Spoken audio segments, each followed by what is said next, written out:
This scuffle at a protest gets real violent real quickly, and we've got some real legal questions to talk about.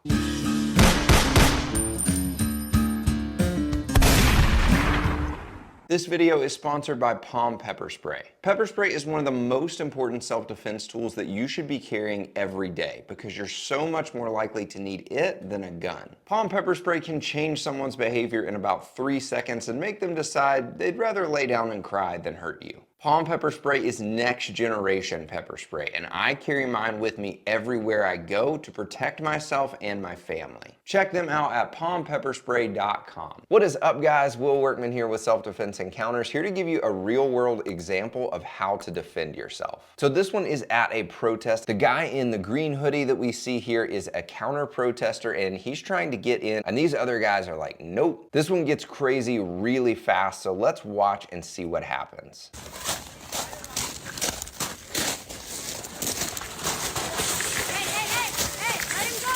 Let him go, let him go, let him go, let him go, let him go, let him go.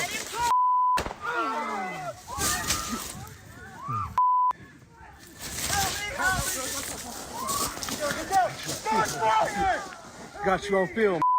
Hey, somebody help! So the first thing that we can learn out of this one, guys, is knowing the rules of stupid, right? Don't go stupid places at stupid times of day with stupid people or where stupid people congregate, and don't do stupid things, right? So this guy is kind of breaking all of these rules right here. And I understand, I'm all for a right to protest, but you need to be smart about it. Realize that when you go somewhere where you know there's gonna be conflict and you're kind of egging it on, you're putting yourself at a significant risk here. So that's exactly what this guy does. He shows up at this and he's like, I'm on the other side, I wanna start conflict. So he's just trying to get through them even though they're trying to block him.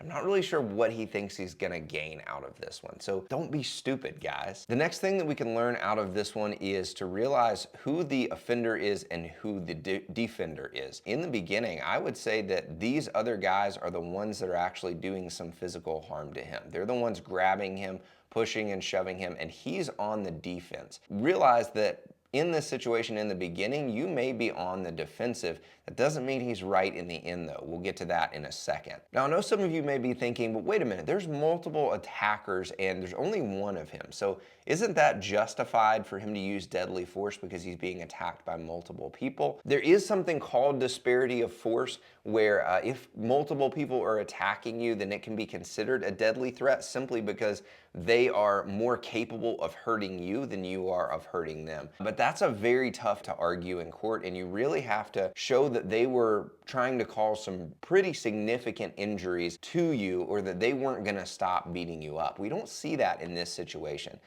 These guys are just trying to keep him away. You see they're grabbing him with an open hand, they're pushing him down, they're kind of jerking him around. One guy actually does take his hat off there. They're not punching him, they're not kicking him, they're not jerking him down to the ground to stomp him. They could be doing those things, but they're not. So this is not a situation where he's justified to use deadly force here.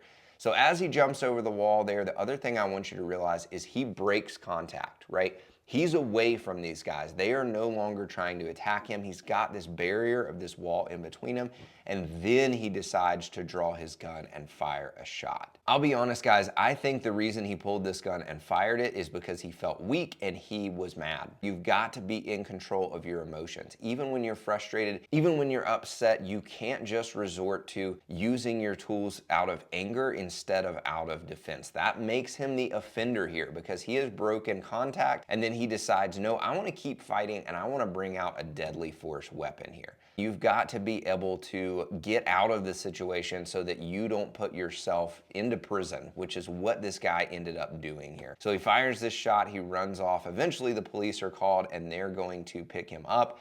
And he was charged out of this one, guys. So he's gonna run off here and they're gonna call the police and he's gonna be arrested. Learn from this and don't be this guy. If you gain value from this, don't forget to like and subscribe down below and we'll see you next time.